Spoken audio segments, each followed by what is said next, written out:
14 na kabanata.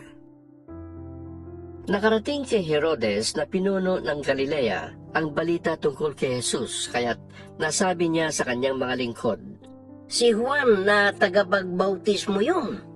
Siya'y muling nabuhay, kaya't nakakagawa ng mga himala. itong si Herodes ang nagpahuli kay Juan. Ipinagapos niya ito at ipinabilanggo dahil kay Herodias na asawa ng kapatid niyang si Felipe, sapagkat sinabi ni Juan kay Herodes, Hindi matuwid na magsama kayo ng asawa ng inyong kapatid. ibig ni Herodes na ipapatay si Juan, ngunit natatakot siya sa mga Hudyo, sapagkat kinikilala nilang propeta si Juan na tagapagbautismo. Nang sumapit ang kaarawan ni Herodes, sumayaw ang anak na babae ni Herodias sa harap ng mga panauhin. Labis na nasihan si Herodes, kaya't sumumpa siyang ibibigay sa dalaga ang anumang hingin nito.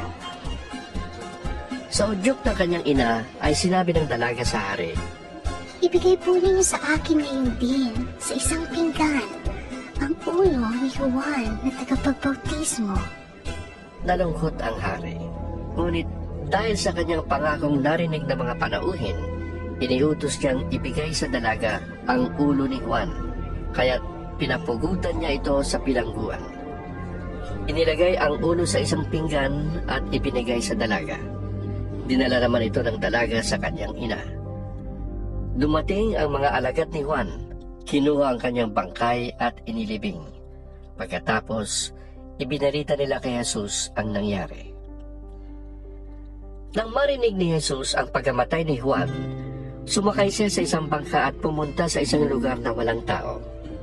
Nang mabalitaan naman yun ng mga tao, sila'y lumabas ng mga bayan at palakad na sumunod sa kanya. Pagdating ni Jesus sa dalampasigan, nakita niya ang napakaraming taong iyon. Nahabag siya sa kanila at pinagaling niya ang mga may sakit na dala nila. Nang dapit hapon na'y lumapit sa kanya ang mga alagad. Sinabi nila, Malapit na pong lumubog ang araw at ilang ang lugar na ito. Papuntahin na po ninyo sa mga kalapit na layo ng mga tao upang makabili ng kanilang makakain. Hindi na sila kailangang umalis. sabi ni Jesus. Kayo ang magpakain sa kanila. Sumagot sila, Wala po tayong pagkain, kundi 5 tinapay lamang at 2 isda. Dalhin niyo rito, sabi niya. Pinaupo niya sa damuhan ang mga tao. Kinuha ang 5 tinapay at 2 isda. Tumingala siya sa langit at nagpasalamat sa Diyos. Pinaghati-hati niya ang mga tinapay at iniutos sa mga alagad na ipamahagi iyon sa mga tao. Nakakain ang lahat at nabusog. Nang tipunin ng mga alagad ang lumabis, nakapuno sila ng 12 kaing ng tinapay. May 5,000 lalaki ang kumain, bukod pa sa mga babae at mga bata. Agad pinasakay ni Jesus sa bangka ang mga alagad at pinauna sa kabilang ibayo. Samantala, pinauwi naman niya ang mga tao. Matapos siyang paalisin ang mga ito, umakyat siya sa bundok upang manalangin. Nag-iisa siyang inabot doon ng gabi. Samantala, ang bangka ay nasa laot na at sinasalpok ng mga alon sapagkat pasalungat sa hangin. Nang madaling araw na'y sumunod sa kanila si Jesus na naglalakad sa ibabaw ng tubig. Kinilabutan sa takot ang mga alagad nang makita nilang may lumalakad sa ibabaw ng tubig. Multo! Sigaw nila. Ngunit nagsalita agad si Jesus at sinabi sa kanila, Huwag kayong matakot! Ako ito! sinabi ni Pedro, Panginoon! Kung talagang kayo nga yan, papuntahin ninyo ako sa inyo diyan sa tubig! sumagot siya. Halika! Mula sa bangka, lumakat si Pedro sa ibabaw ng tubig papunta kay Jesus. Ngunit nang mapansin niyang malakas ang hangin, siya'y natakot at nagsimulang lumubog. Panginoon! Sagitin ninyo ako! Sigaw niya. Agad siyang inabot ni Jesus. Bakit ka nag-alinlangan? Napakaliit ng iyong pananampalataya. Sabi niya kay Pedro. Pagkasakay nila sa bangka, tumigil ang hangin at sinamba siya ng mga nasa bangka. Tunay nga pong kayo, ang anak ng Diyos. Sabi nila. Tumawid sila ng lawa at dumating siya sa baybayin ng Genesaret. Si Jesus ay nakilala ng mga taga roon at agad nilang ipinamalita ang kanyang pagdating, kaya't dinala ng mga tao ang lahat ng may sakit sa buong lupaing iyon. Hiniling nila kay Jesus na mahawakan man lamang ng mga may sakit ang laylayan ng kanyang damit. At ang lahat ng gumawa nito ay gumaling. 15 kabanata. Pagkatapos, lumapit kay Jesus ang ilang pariseyo at mga tagapagturo ng kautusan na galing sa Jerusalem at siya ay tinanong nila, Bakit nilalabag ng mga alagad mo ang mga turong minana natin sa ating mga ninuno? Kumakain sila nang hindi muna naguhugas ng kamay ayon sa paraang ipinag-uutos. Sinagot sila ni Jesus, Bakit naman ninyo nilalabag ang utos ng Diyos dahil sa inyong minanang mga turo? Sinabi ng Diyos, igalang mo ang iyong ama't ina, at ang lumait sa kanyang ama o ina ay dapat mamatay. Ngunit itinuturo ninyo na kapag sinabi ng isang tao sa kanyang ama o ina, ang anumang maitutulong ko sa inyo ay naihandog ko na sa Diyos. Hindi na niya kailangang tulungan ang kanyang ama. Pinawawalang kabuluhan ninyo ang salita ng Diyos, masunod lamang ninyo ang inyong minanang mga turo. Mga mapagkunwari, tama ang sinabi noon ni Isaias tungkol sa inyo. Paggalang na handog sa akin ang bayan ko'y pakunwari lamang, sapagkat sa bibig at hindi sa puso ito bumubukal. Papurit pagsambang ginagawa nila'y walang kabuluhan. Ang turo ng tao'y sinasabi nilang aking kautusan. Pinalapit ni Jesus ang mga tao at sinabi sa kanila, Pakinggan ninyo at unawain ang aking sasabihin. Ang lumalabas sa bibig ng tao, hindi ang pumapasok, ang nagpaparumi sa kanya sa paningin ng Diyos. Pagkatapos, lumapit naman ang mga alagad at sinabi sa kanya, Hindi po ba ninyo alam na nasaktan ang mga pareseyo sa sinabi ninyo? Sumagot siya, Ang bawat halamang hindi itinanim ng aking amang nasa langit ay bubunutin. Hayaan ninyo sila. Sila'y mga bulag na taga-akay ng bulag. At kapag bulag ang umakay sa kapwa bulag, pareho silang mahuhulog sa hukay. Sinabi sa kanya ni Pedro, Ipaliwanag nga po ninyo sa amin ang talinghagang ito. at sinabi niya, Pati ba kayo'y wala ring pangunawa? Hindi ba ninyo nalalaman na anumang pumapasok sa bibig ay tumutuloy sa tiyan at pagkatapos ay itinudumi? Ngunit ang lumalabas sa bibig ay nanggagaling sa puso. Iyan ang nagpaparami sa tao sa paningin ng Diyos. Sapagkat sa puso nanggagaling ang masasamang kaisipan, pagpatay, pangangalunya, pakikiapit, pagnanakaw, pagiging saksi para sa kasinungalingan, at paninirang puri. Yan ang nagpaparumi sa tao sa paningin ng Diyos.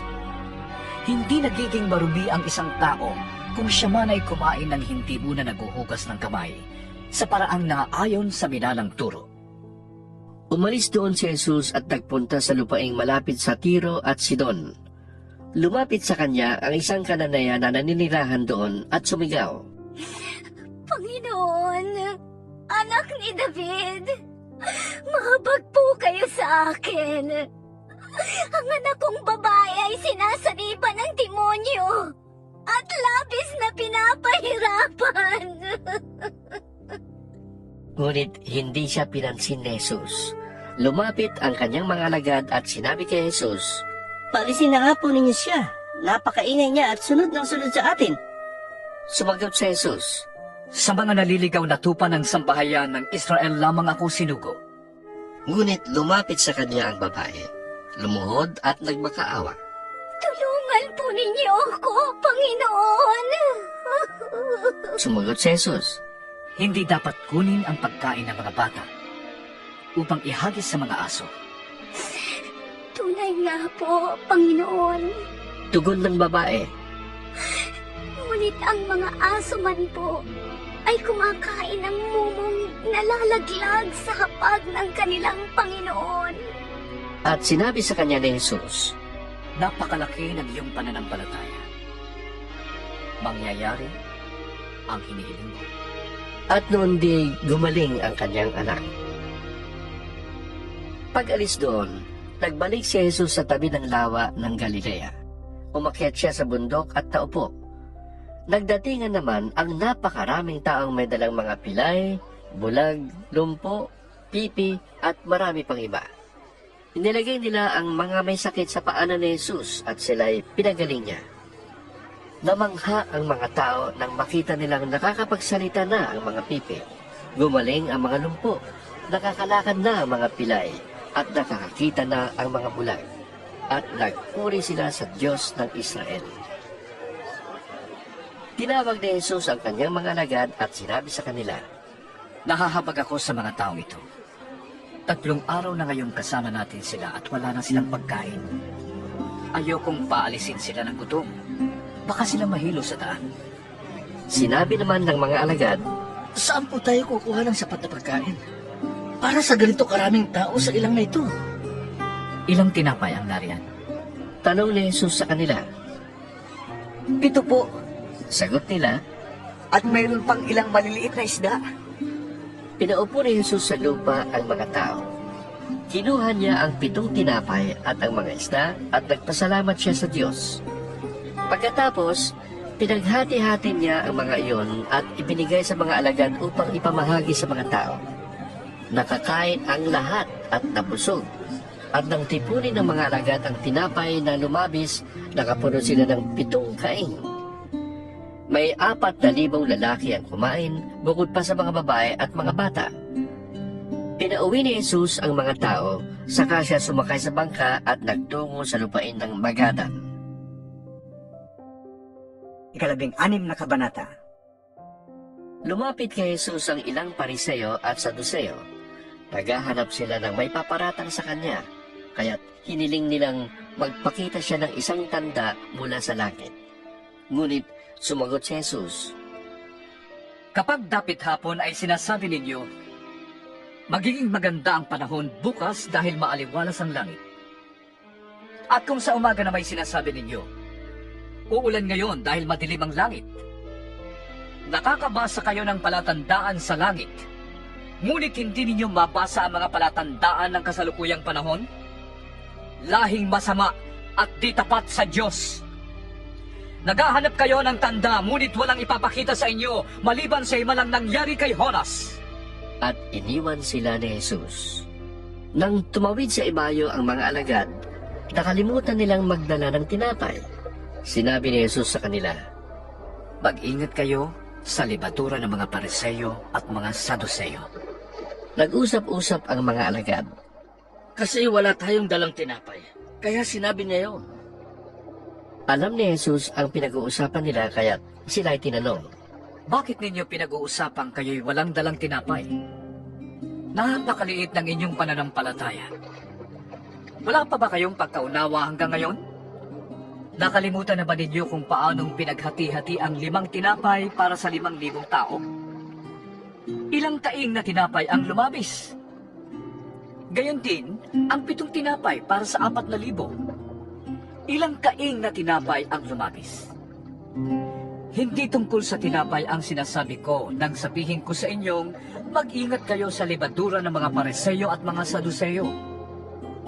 Hindi ba ninyo maunawaan ito? At naging maliwanag sa kanila na sila ay pinag-iingat niya sa mga turo ng mga Pariseo at mga Saduceo at hindi sa pampaalsang ginagamit sa tinapay. Nang dumating si Jesus sa bayan ng Cesarea ng Filipos, tinanong niya ang kanyang mga alagad. Ano ang sinasabi ng madla kung sino ang anak ng tao?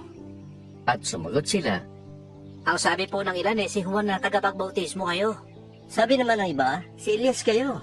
At may nagsabi pang si Jeremias kayo o isa sa mga propeta.